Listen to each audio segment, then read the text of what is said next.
evening, all. Welcome to the November 9th, 2021 business meeting of the Board of Education. I need a motion to call the meeting to order, please. Motion. I need a second. Second. All in favor? Aye. Motion passes. We will start with the Pledge of Allegiance, please.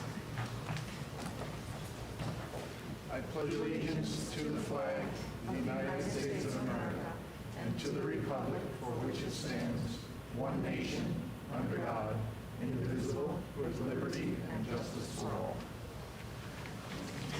Okay, for those of you that are new with us, we have the emergency exits behind you and to the rear also. We need a motion for the order of agenda, please. Motion. I need a second. Second. All in favor? Aye. Motion passes. Christine? Thank you. We will approve the minutes from our last meeting. Be it resolved that the Board of Education accepts the minutes of the business meeting held October 12th, 2021. I need a motion, please. Motion. I need a second. Second. All in favor? Aye. Motion passes. Public comment. Speakers will be recognized who wish to address the board on agenda items only. Time limits may be imposed. I think we're okay for now, right? Okay, then we will start with our students of the month, and we will start with Mr. Meyer. Thank you, Mr. Frick. I'd like to ask Mrs. Warren, please welcome Mrs. Warren. Mrs. Warren and I are honored to recognize our October student of the month, Saul Rodriguez. Saul, come on up.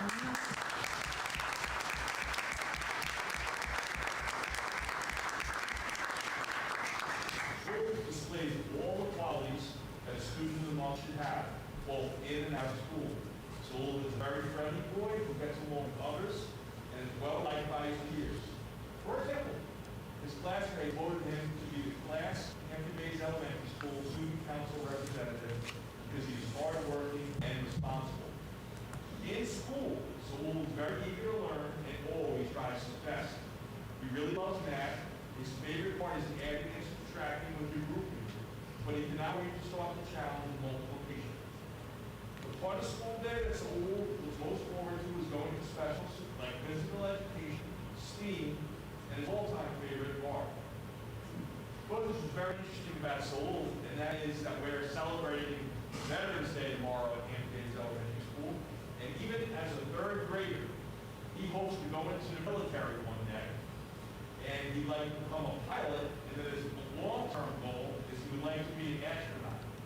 So I thought that was really forward-thinking for a third-grade student to be thinking like that. Outside of school, Saul is on the local soccer team. He enjoys getting to play different activities with his friends. He loves soccer so much because he loves being part of a team. And when he's not playing soccer, you can find Saul at home helping his parents around the house. As you can see, he's a very kind, responsible, and hard-working third grader, which makes him an outstanding choice for Student of the Month.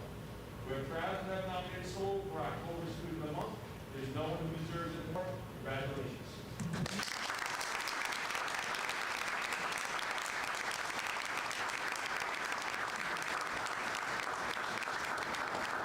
Thank you, Mr. Meyer. Mr. Shug, I believe, is up next. It is my pleasure to introduce Hampton Bays Middle School's Student of the Month for October, 8th grader, Iman Lee.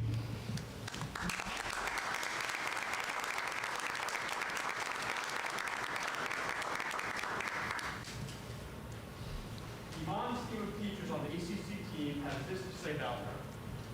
Iman is not your average middle school student. She will always do more than what is asked of her, and is someone who never settles for less than her best effort.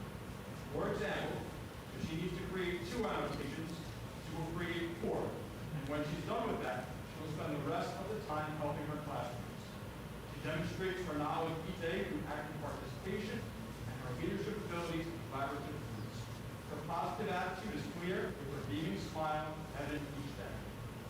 During our interview, Iman shared that she loves learning in a good environment, French and algebra.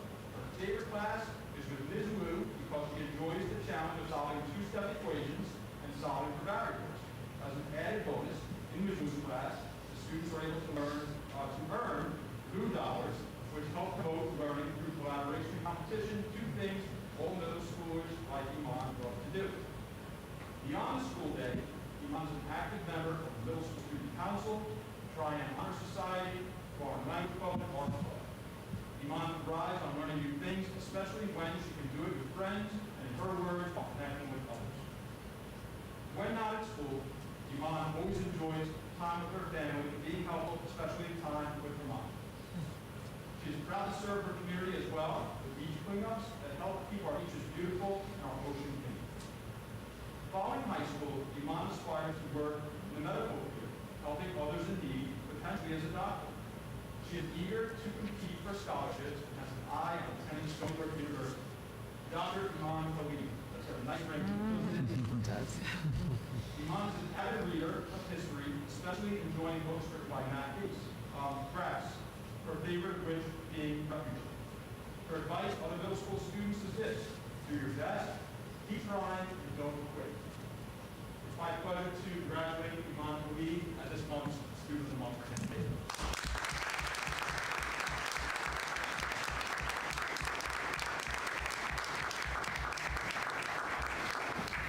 Thank you, Mr. Shug. I believe Dr. Greenberg is up next.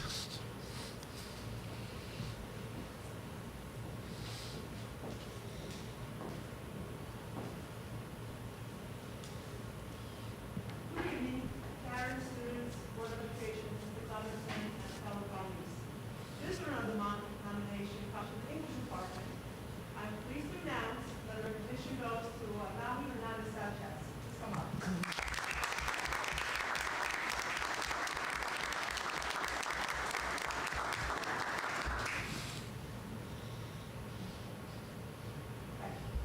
Mrs. Perez, Navi's writing and research teacher, would love for everyone to know that Navi is a dedicated student who works very hard to be successful. Seeking out help and advice to improve her work and clarify any problems she might have. In addition to being super diligent academically, she is also polite and respectful. A true pleasure to have a class. Have you ever thought what it takes to become fluent in another language? New language acquisition is a fascinating endeavor. Learning a new language is a complex activity that requires the two sides of your brain to work together. Processing new sounds, memorization of vocabulary, wrapping your head around novel grammatical concepts, and then tying it all together is a serious brain activity. All of that pressure causes an increase in gray matter density and white matter integrity, which signal a healthier brain. Why am I going in this steaming tangent? Well, Navi's nomination in the English department is so impressive because Navi's first language is Spanish. Navi's future career aspirations are in the medical field. She aspires to become a nurse or a medical official. And we all know that an increased density in the gray matter will be super helpful when studying those medical books. Aside from her academic diligence, Navi is a multi-sports athlete. Played field hockey, softball, and participated in track and field. But to her two little sisters, she is the big sister taking care of them, and to whom they look up to. In this capacity, I'm lucky to have a chance to validate the effort of so many outstanding students. And Navi's quiet perseverance is no exception. Congratulations.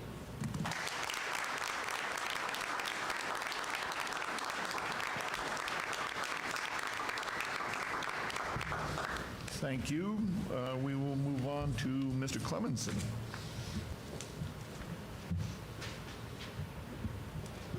Mr. Moran, join me at the podium, please.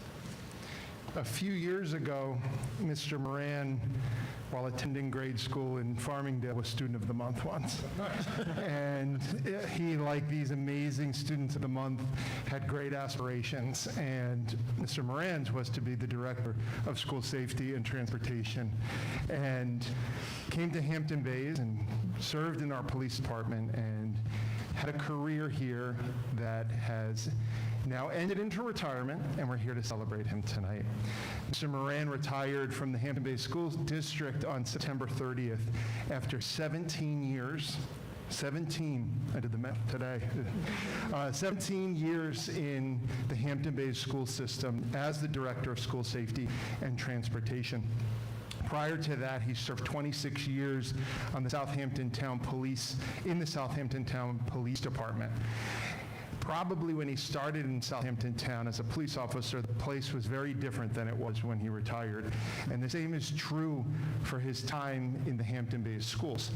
In 2004, 2005, schools were really just starting to think and talk every day about school safety. While school safety of our students and our faculty and staff was always important, it really became something that we wake up, spend all day, and go to bed thinking about. And so the school district at that time knew they needed somebody to come in and think about all the many moving parts that go into keeping every child safe every single day.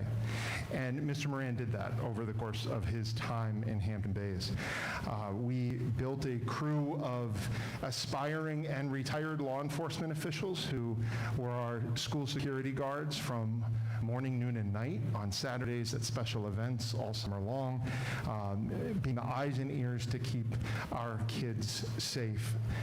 Many of those folks have gone on to be law enforcement members now, and they had training here, and I'm proud of that because it makes them better law enforcement officers, having learned from Mr. Moran. We've had hurricanes, we've had snowstorms. We'd be up on the road at 4 in the morning checking. He always made me buy him breakfast after checking the roads to make sure that every road was safe to pass before we made the decision to close or open schools or delay them for the day. We checked bus stops, we checked hills, because that was the attention to detail and care that Mr. Moran brought to the job. He taught me a lot along the way about school safety, about attention to detail. We went out on a stakeout once to figure out if a bus stop was safe or not. And he was driving, and I was supposed to be the eyes, and he said, well, which way did the bus go? And I said, oh, I was looking the other way. I don't know which way the bus went. So it taught me a lot along the way about making sure that school, and school is defined as the moment a child walks out of their front door in the morning to the moment they walk back in, we own that period of time, right? Getting them to school, in school, and home from school, that we treat every one of our 2,000 students as if they're our own. So Mr. Moran's retirement on September 30th left big shoes to fill, no doubt, in the Hampton Bays School District. One of the stories that I love to remember over our time, we would do the opening meetings. We'd go to the elementary, in the middle, and the high school PTA, and the open houses, and we'd go to Mr. Meyer's building, and we'd stand in the gymnasium and greet everybody and talk about whatever our thing was. And transportation and safety, of course, was Mr. Moran's. And he would start always, and I would tease him sometimes, right? 26 years in the Southampton Town Police Department, sometimes. And he would always end, he would share his passion, he would share his experience, and he would always end by talking about Nicholas and Kristen, his two kids, who grew up in the Hampton Bays schools, graduated from the Hampton Bays schools, attended Geneseo and Delaware, and have extremely successful lives. And he credits a lot of that to Hampton Bays and the experience that they had. And he would close his remarks by saying that he does this work so that he can help contribute to a system that could give every child that opportunity. So I always appreciated that. It always stuck with me, and is really an inspiration, I think, for all of us and how we do our job, that we would want to put our own most precious asset, our own children, through a system that cares for them like they did in the Moran family. So we celebrate you, Mr. Moran. You left Hampton Bays Schools better than you found it, and it was good when you found it, and so it was even better when you left it. And you've left us systems, you've left us values that maintain integrity for every one of our school safety members, our transportation department, and always keeping at the forefront of our mind that the safety of our kids and our staff is the most important work we do, because without it, we can't do anything else. So on behalf of the Board of Education, we wish you nothing but health and happiness in your second retirement now, and hope that Hampton Bays is a place you come back to and visit and be with us. Congratulations, Mr. Moran.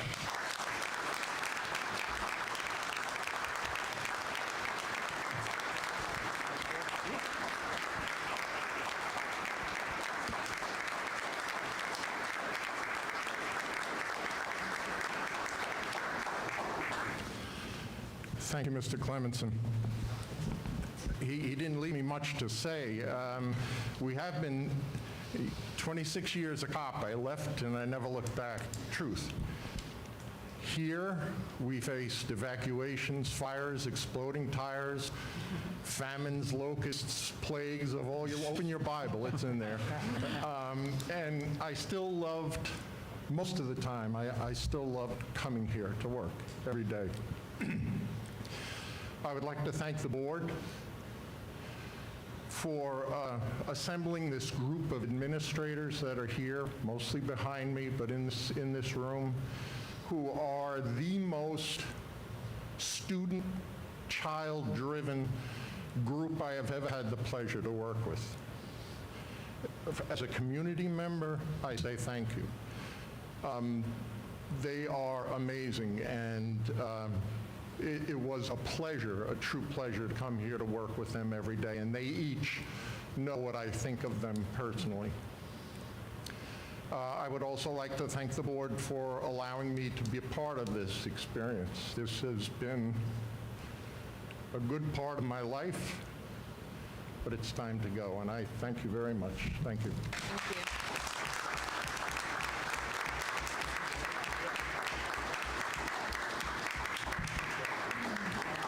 Okay, we're going to take a quick 5-minute break. So if you want to take some pictures with your teachers and whatnot.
welcome back.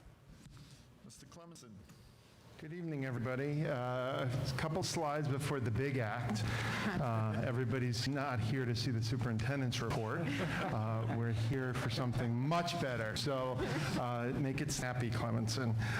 Welcome back a month later. We're into month 3 of our school year and moving quickly. So we're wrapping up the first marking period, and re-entry to the school year has been exciting, has been tiring, but has felt a little more normal each day as we do something that we used to do and we couldn't over the past couple months, or come up with new ideas like our innovative elementary school teachers are here to share tonight. So I'll start with COVID. This is the slide we'll start with every month so that we're consistent and we share the same information broadly. Currently we have 21 students or staff on quarantine or isolation. We have 56 cases cumulatively. That's about an average of a case a day. So some days a little bit more, some days a little bit less. But we're consistently averaging about a case a day, which is manageable, but there are many moving parts to that, from contact tracing to determining vaccination status, to which determines if a quarantine is necessary, to identifying how long individuals were together and under what circumstances, putting quarantine instruction in place, and then getting the appropriate communication information out to the proper folks, from the state to the county to the community and to the staff as well. I'll give you an update on vaccinations and testing. The CDC continues to recommend all persons who are eligible for the COVID vaccine. It's now 5 years and up. I failed to update that first bullet there. Become vaccinated. There's not a mandate for vaccine, and it remains the decision of the individual, their parent or guardian, and their medical professional. The school district and their dog. There have been questions about whether or not the district will host future vaccine clinics, and that is something that is pending. We have done 6 of those since April 6th. The district is a home court advantage. People are comfortable here, they're familiar here, and even though Southampton Hospital is only a few miles down the road, in reality it's difficult to get to King Cullen after school sometimes because families' lives are so busy. And so school is a reliable and consistent place where things like this can happen. It would be done with parents. We would just simply be the landlord to turn on the lights and allow something like that to happen. So our partners at Stony Brook Southampton and Stony Brook Children's are interested at some point in that offering, but not immediately. So as they manage their own capacity and figure out what the demand is, they want to use their resources in the most effective way possible, and we're only a week into that new age group of being eligible. In the community, the percent of eligible population in our zip code, 82% have received their first dose, and just shy of 75% have completed their series. So that does put us in the top piece of the county in terms of communities that have higher vaccine rates. That does help in terms of preventing our quarantine. So if you're a vaccinated individual, you're not considered a close contact. We are doing our weekly COVID testing for school staff. There is an opt-out if individuals are vaccinated, but every staff member can test every week if they like. They can do that on their own, or they can do that on Wednesday afternoon through a partnership that is with an organization called Healthcare Logics. So it's great for individuals who want to do regular surveillance testing and just have that information, particularly as we get into holidays and you see families. And then there are individuals who are mandated to test every week. A few changes to our communication protocol that I just want to present to you tonight. As we learn more, we can do better. When we know better, we do better. When we have new ways of doing things, we want to adapt to that. So think about last year at this time when we were having our first COVID cases. We were sending a whole 2-page letter, and most of it was stock. And there was just that one paragraph that had information in it. And it was a very heavy lift to do that. And it was was taking time away from other matters that needed to be attended to. So we developed the school case dashboard, and that's a simple spreadsheet that we just populate with information, and it's consistent, and families and staff and anybody who's interested knows how to read it because it doesn't change. It's just information that is case specific, not personally identifiable, and then we communicate that through a number of channels. We have stumbled upon another efficiency here, so some routine communications. We're roughly averaging a case a day. So what we are going to do starting today is make a recurring email to the school community at 7 o'clock every night, regardless of whether or not there's a case. So again, averaging a case a day, it's going to be most days. But today we did have a positive reported case, but the email still went out. That email will just simply remind the community, for those of you who are interested and want to keep an eye on COVID rates, you can click right here and it will take you to that spreadsheet. But it's going to be automated like a crock pot, set it and forget it. That way we don't have to stop at 4 o'clock in the afternoon or 7 o'clock at night and say, oh, I got to get that email out. The middle icon, the new COVID update, that's a button now that is on our webpage. So you go to hbschools.us and you click it and it takes you right there. You don't have to go page to page to page to find it. So we're going to remove some of those communication pieces that required active sitting down at a computer and entering them in. Facebook, Twitter, it will always be on our homepage, and an automated email will go out every night at 7 o'clock, just reminding folks, it's here if you want it. If you don't want it, you don't have to look at it. But Monday through Friday, we'll send that email out. So again, another opportunity to just be efficient in our communications, but still maintain the level of transparency and wide, honest communication that has been consistent for across this district since March of 2020 on this topic. Reopening at HB Schools remains the email where we can communicate any questions. Individuals can email questions, comments, concerns, ideas, and it goes to the entire leadership team at the district office so that one person can grab the question or another and it doesn't linger in a box that's not checked often. And then a reopening page right on the web, right when you get to hbschools.us, has all sorts of local, state, county, and federal information related to COVID. So hopefully this becomes, with each passing day, something that just exists and lives right here, okay? And then we can get back to focusing on instruction, teaching and learning, and student opportunities. Enrollment is pretty consistent from where it was last month. We had a net gain of 3 students in the district, some students in, some students out. That typically happens in September and October. So 2,025 abatement in grade kindergarten through 12. We went through our enrollment projections last month, and so those are in our minutes as we get into budget season. I'll keep this top bullet up, that as we welcome groups to use our school facilities again, like we did pre-pandemic, at this time, external activities that happen inside the building have to be treated as school. So even though it might be an adult group that comes in to do something that is not school-related, but just rents the space through our facilities use agreement, their expectation is that it's going to be treated like school. So that's distancing of 6 feet with adults, masks full time. So things like big auditorium events, unless the organization is willing to pod families and have the pods be 6 feet from one another and really only get 50 to 60 people inside the auditorium, it's not something we can do right now. But adult education is happening because adults can come in and take a class and keep a mask on and paint or cook or do any of the other various adult ed activities. So if we're asked, this is the most consistent way as to why this is happening. This is the most consistent way we can manage this because there are evening student activities that still happen. So if we step foot in the building, we all need to behave under the school regulations that are CDC and DOH guidance. When those change, then we can continue to change with it. We've been consistent all along with finding the rule book and following the rule book. That way it keeps us on a consistent path where we're making consistent decisions in an objective way. I want to switch to talk just for a moment about field trips, as we're starting to see field trips come back online. Last month, we had the pumpkin patch come to Hampton Bays, so we didn't have to travel. But there are some experiences where kids are going to travel. So the question is, what happens then?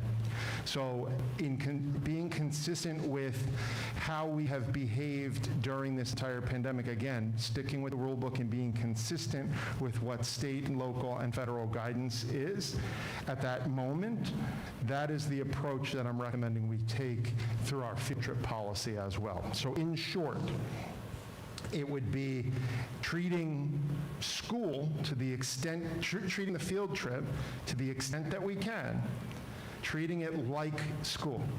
Masks indoors, distance as much as possible, and distance and hand sanitizing. So we'll continue to follow those rules. For overnight field trips, we have 3 overnight field trips on the books for this year. A senior trip to Woodloch Pines in the Poconos, an 8th grade trip to Frost Valley in the Catskills, and the high school music trip to Hershey Park in May. The other 2 trips in January. So that's why this is a pretty timely report that needs to happen. The expectation is that all participants on the trip, regardless of their vaccine status, will submit a negative COVID test result within 24 hours of departure. That test has to be given within 24 hours of departure, let me clarify.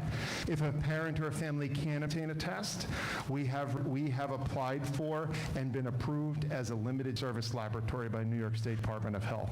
That gives us the authorization to test internally, staff and students.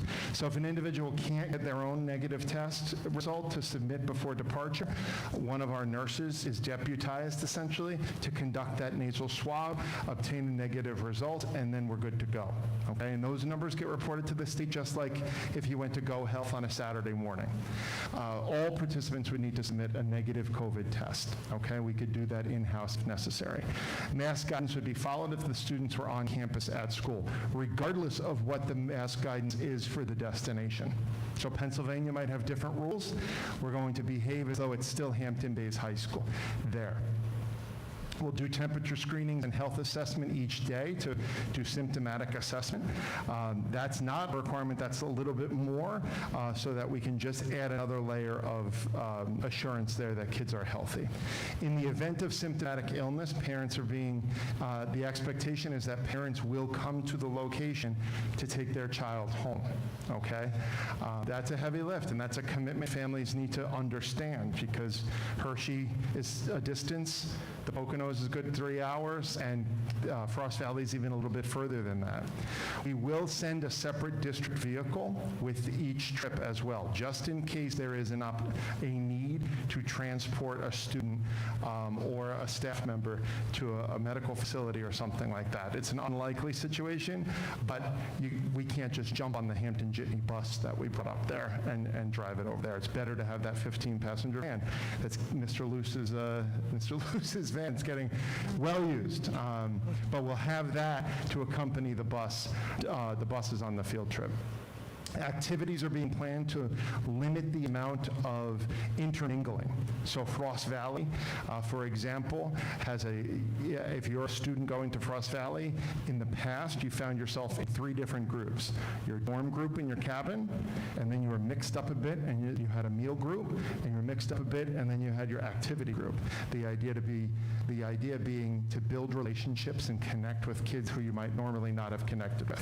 While that's a great thing, right now that's on the shelf. So you'd be cohorted, and your dorm group matches your meal group, matches your activity group, so that kids are cohorted together, and families and children can select groups, other peers of theirs, who they may be interacting with and comfortable with, given that everybody's in a different place on where they feel comfortable. So, again, we'll continue to follow the CDC recommendations for domestic travel, which includes masking, distance, ample sanitizer, symptomatic assessment. And we also just have to put the caveat out there that while we are preparing for every eventuality, there may be a situation where somebody becomes ill leading up to the trip. To the extent we can give a refund on that trip, we will, but that might not be possible. That was always the case, but in a global pandemic, it just might be, that's just something we need to keep maybe not at the back of our head, but a little bit forward. That if we're sick at the week leading into the trip, we can't go on the trip. And we might not be able to get a full refund at that point for the students. So families need to be open-eyed as they make that decision. And the asterisk over all of this is if circumstances change, the Board of Education, myself, the administration, the building leadership, we have to reserve the right to amend, postpone, or cancel the trip. And we'll make that decision in the best interest of the health and safety of the participants, whether that's a circumstance here or a circumstance at the destination of the trip. So, that's where we are on field trips. Any questions on those recommendations or comments that you'd like to make?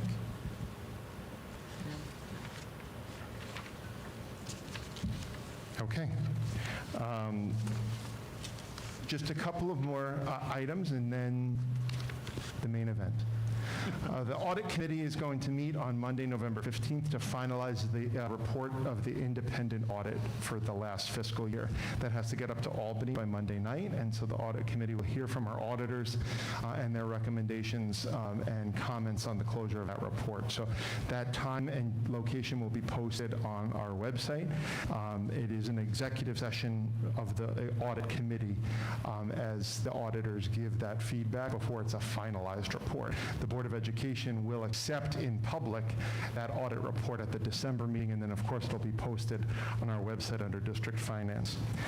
Tonight, you'll approve the 22-23 school budget development calendar. It's already time to start thinking about next year.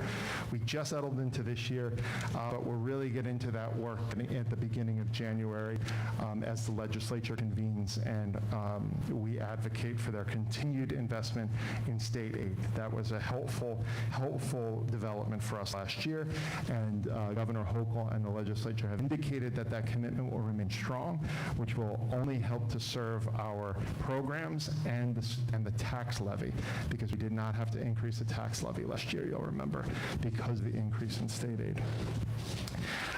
We want to acknowledge that Gravel Hill and street parking on Gravel Hill is an issue that we're battling every day, which we're Gravel Hill that way. We have students who do not have parking passes to park on campus because they don't have the right license to do so. So some of those students should not be driving to school. Some of those students we're communicating with families, we're letting them know the rules, but that is a legal determination by the Department of by Transportation Law, the Southampton Town Police, and families. What's happening is kids are parking on Gravel Hill, and it's a one-lane road, one way, and you can't move. And it's frustration, understandably, to our neighbors who have cars on their lawn sometimes, and they can't move safely down the street. So Terry Tedesco, our school resource officer liaison, has been working with the police department. We believe we have a compromise. This is town code, so it's not even school policy.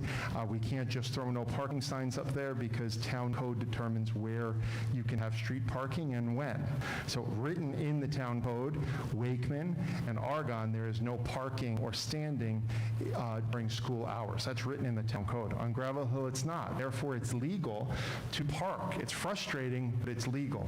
So the police department will work with the town board and us to consider a compromise. No parking during school hours on one side of the street. That allows for some kids to legally park there. That allows for individuals who have a neighbor or a friend come over to your house during the day to park there, and doesn't restrict parking on the street there when school's not in session for those residents who live there. So we've met with the police department. We'll talk to the town board about this as well. I get calls from Gravel Hill residents, our neighbors. We want to be good neighbors. We absolutely want to be good neighbors. And so we're trying to work towards solutions that make this livable, make it legal for kids to get to school, but make it livable for our neighbors as well. Tomorrow, 10 o'clock, Veterans Day Car Parade. We're not quite back to our Veterans flag ceremonies inside the building, but it doesn't mean that our commitment to our local VFW and American Legion is any less than it was. Tomorrow, we'll post an amazing digital Veterans Day tribute by our elementary school. Thank you to Mr. Meyer and Mr. T, Mr. Polero, Mr. Godfrey, and the 3rd and 4th graders who read essays and sang songs, and have a beautiful 10 or 11-minute tribute that we'll post tomorrow in honor of Veterans Day. All community veterans are, as well as Gabreski Airport, our fire department, police department, and Coast Guard station, are invited to participate in tomorrow's parade. It won't be long, but it'll be opportunity for us to have our kids out in the bus loop celebrating and thanking our veterans. So it remains a high priority for us to honor those members of our community who are veterans. Parent-teacher conferences are coming up. We'll have a hybrid model of both virtual and in-person meetings, so folks who can't get to school or aren't comfortable having an in-person meeting can do so over Google Meet or Zoom or a phone conversation, and those who are interested in coming in and seeing their child's classroom and meeting their teacher will be invited to do so on those half-day early releases. All parents will have to follow the same rules of distancing and masks, just the same. Remember, if you're in a school, it's a school. And then I just want to remind everybody of our just social media awareness. A letter went out tonight just reminding individuals, reminding families to have conversations with their children about what we post online and the consequences that could come from that. So nationally, there has been an increase in anonymous school threats on various threats to schools on various social media platforms. TikTok, Snapchat, Instagram, Twitter. No one's on Facebook anymore. Once adults got on Facebook, we scared the kids off of Facebook. But those anonymous school threats, none in Hampton Bays. But when kids talk about it, it gets your radar up, right? Oh, I heard there was going to be a school shooting, God forbid. That was a discussion that was taking place in the Midwest earlier this week at a school in Indiana. That made its way into common conversation all across the country. So if you Google that, you'll see that conversation impacts every community because everybody gets concerned, rightfully so. So we took the opportunity today to send out a letter just to everybody to say, just put it back on the top burner. School is back in session, and the normal things of school are back in session too, and that includes when kids make mistakes like this. And these mistakes can be scary, these mistakes can have consequences, and so we just wanted to put that reminder back to families. And remind folks that we have a program called Report It. It's a free and anonymous tip reporting system. So there's posters in all the schools, and we've sent that home in the letter as well. So if somebody's uncomfortable with something they heard and they want to share it anonymously, they don't have a trusted adult that they want to say that to, they can put that in the directions are on the letter, and they're on this slide here too. You can just say, I heard something happen, can you look into it? And we take those reports and work with the groups that we need to work with to investigate to make sure that we're safe. This was a program that Mr. Moran brought in 2018-19 school year. So I just want to keep that on the top of our radar as well, because when we turn on the news at night and we say, oh, that would have been scary if that was Hampton Bays, thankfully those anonymous, non-credible threats have been other places and not our community, but we need to be vigilant to make sure that we're just reminding kids when you're on social media, it's much more far-reaching than just what's on your phone, okay? Any questions before I turn over the microphone to Mr. Carlson? I think we're good. Okay, thank you. I want to, again, saving the best for last, I want to introduce Mr. Carlson, who's going to talk to you about an elementary school pilot program that is very exciting. Thank you, Mr. Clemenson. Good evening to the board. Mr. Meyer wants to start us off, so. Thank you, Mr. Carlson. We're very fortunate that we see such great examples of teacher leadership every day in so many different areas. And this initiative was really no different. One of our third grade teachers, Mrs. Narulis, had brought this to our attention about this program and how she thought it would be such a great fit for Hampton Bays Elementary School.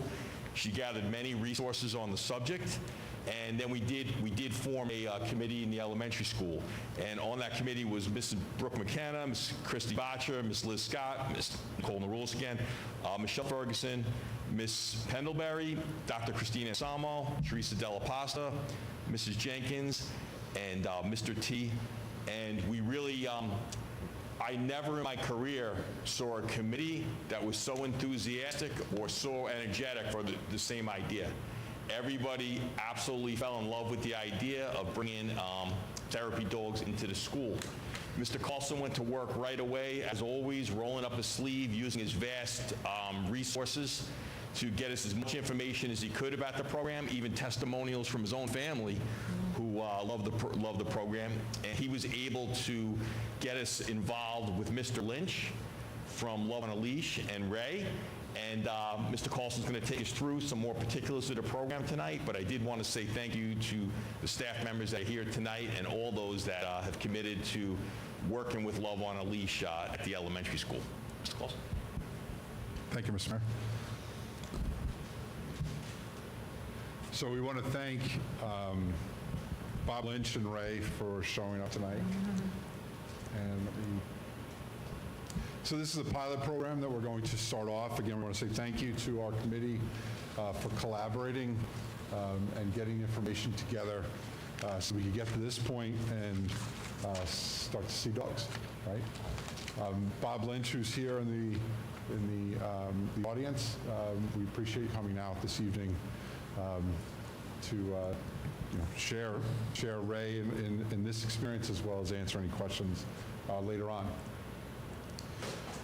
So the program introduction and what we're looking to pilot is a partnership with Love on Leash that'll happen throughout this school year. It'll be a pilot program that'll integrate dogs into individual classrooms throughout the elementary school.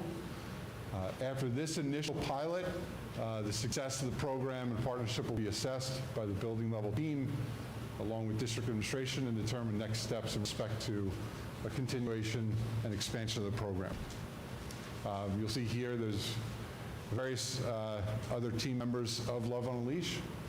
My daughters particularly like Remy, who visits Port Jefferson, I take it, and I want to be around when Jack shows up. So what's a therapy animal? A therapy animal is a pet that is trained and certified by its owner.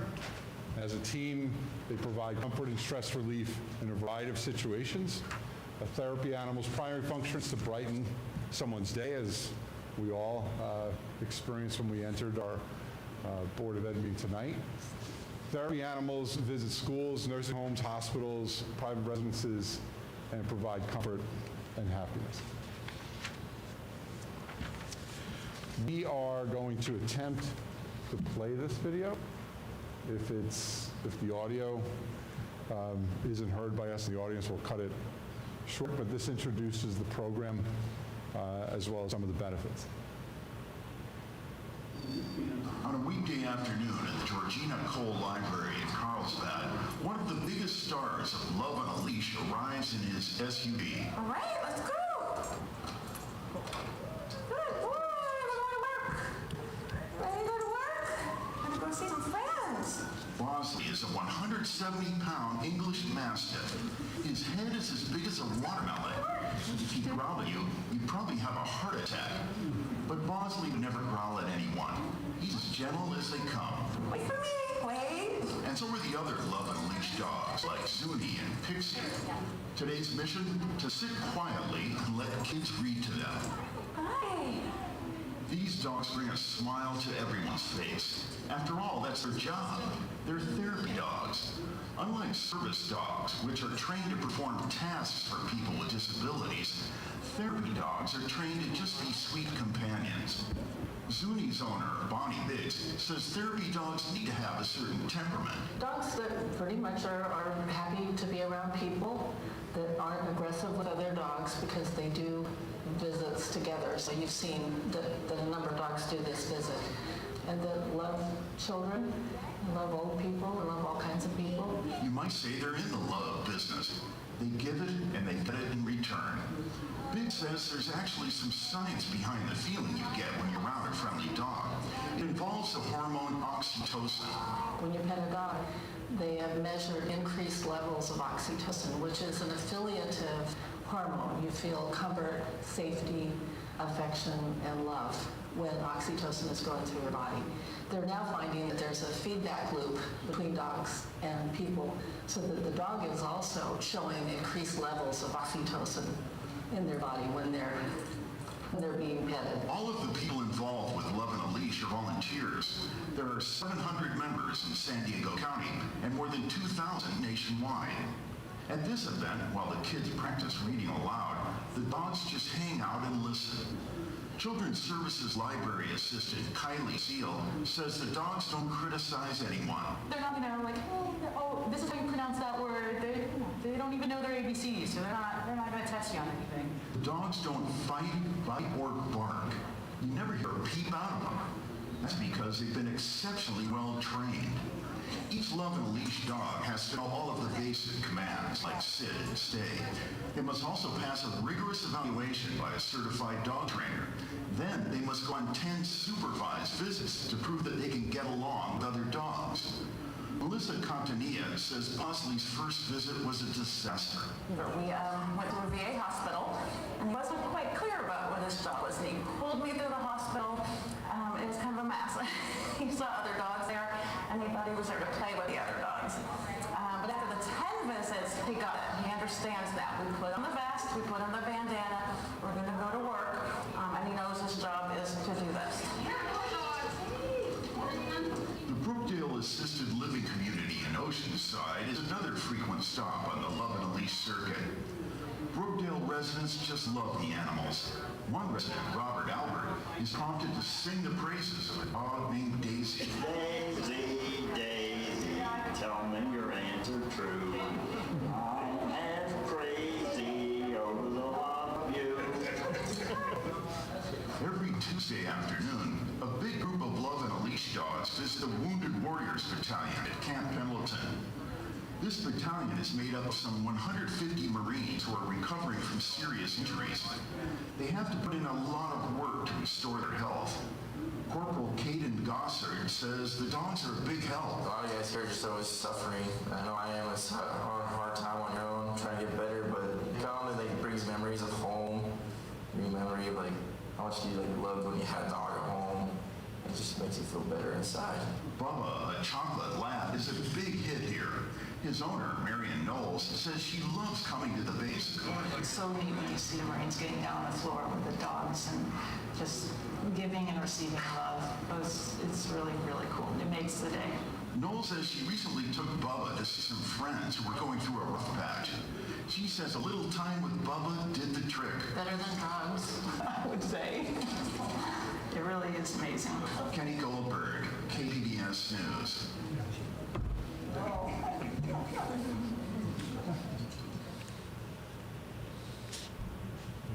On a weekday afternoon at the Georgina Cole Library in Carlsbad, one of the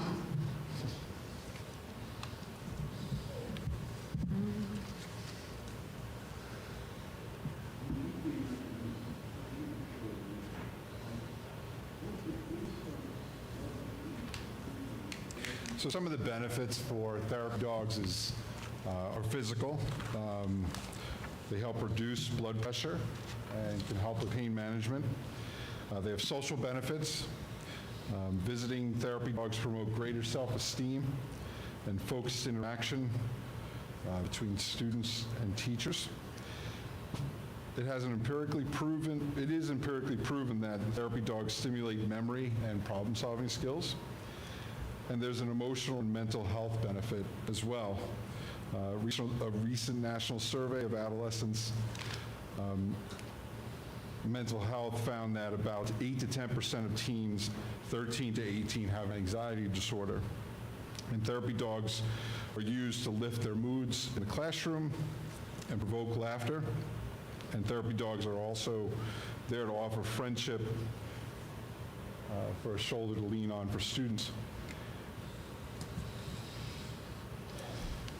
So the way this will be introduced is there'll be a letter that's sent home to all parents to explain the program and allow the ability for a parent to opt out either to allergy or if there's a fear of dogs, and there'll be another activity for that child if they are opting out to participate in when that dog does visit the classroom. Teachers will sign up for specific time slots. Initially, Love and Leash will bring one dog on campus every other week, and the dog and volunteer trainer will visit up to 5 classrooms per visit. There's basically an hour maximum that the dog is within the classroom. I'm sorry, was within the school and visiting those 5 classrooms. And students will be instructed on how to approach and handle the dog, and will have the opportunity to interact with the dog as well. So we want to introduce Ray, who's here in the audience, as well as Bob Lynch. You can see that he's been extremely patient through all of our presentations. Also want to acknowledge who let the dogs out, to reiterate our thanks. Thank you to Mr. Meyer, Brooke McKenna, Christy Boucher, Liz Scott, Nicole Marolis, Michelle Ferguson, Marianne Pendlebury, Dr. Christina Anselmo, Teresa Della Posta, and Sue Jenkins as well. Thank you so much for your work in making this reality. We also want to thank our friends and colleagues at Port Jefferson for sharing their knowledge in regard to this program, as well as some of the information that you heard tonight. So thank you. Bob, is there anything you'd like to?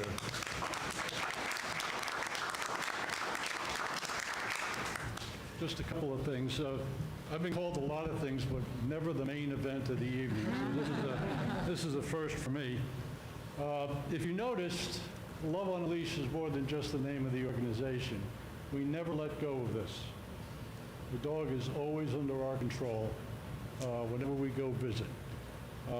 We operate as a team, we train as a team, we get validated as a team. Nobody else can handle this dog but me.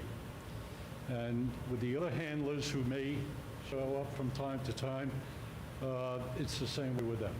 We don't switch dogs or anything like that.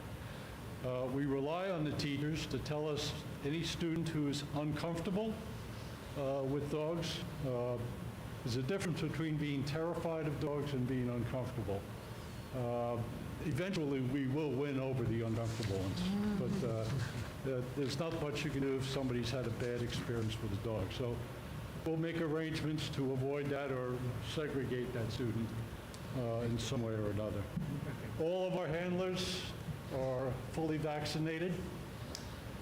Some of us have gotten our 3rd, but we will still comply with every, yes, you too.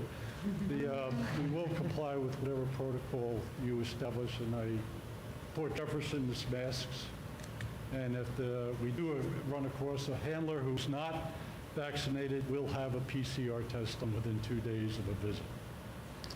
I think that will comply with the group over there can testify. Ray wants to work. So he's been very antsy over there.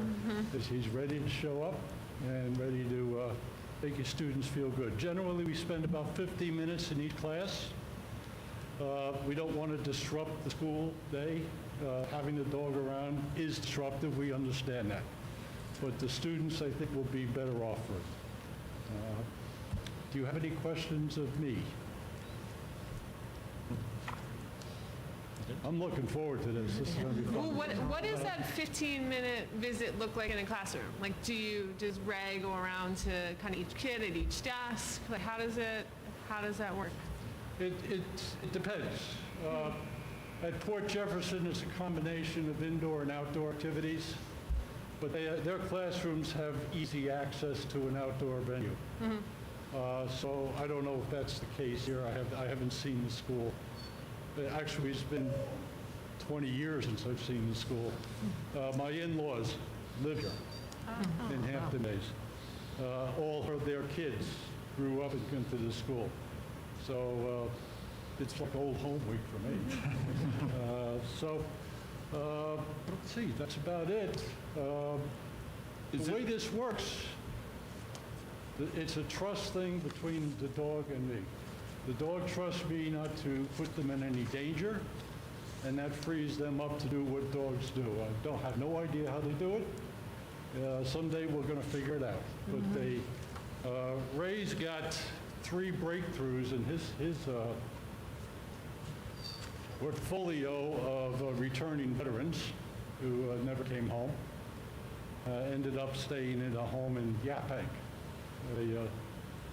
And social workers sit there, well, we can't get through to these guys. And Ray just sits there and just hangs out with them. And a half an hour, 40 minutes later, the guy's in the corner crying, holding the dog. And I don't know how they do it, but they do it. So if you have any special ed students who require that type of activity, we'll be pleased to do it. Is it one dog per classroom? Or No. I think at the moment it's a pilot program.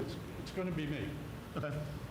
It's me and Ray, and we will come here on a day that's agreed to, and we will spend time in each of the classrooms. And yeah, here he goes again, stealing my thunder. And I think it's 5 classrooms, so 15 minutes each, about an hour and 15 minutes. And anything else special that you want, and then I'm going to head back to Mount Sinai. Okay. Okay, is that all right with you? Okay, good dog. Okay, you're going to wave goodbye? Wave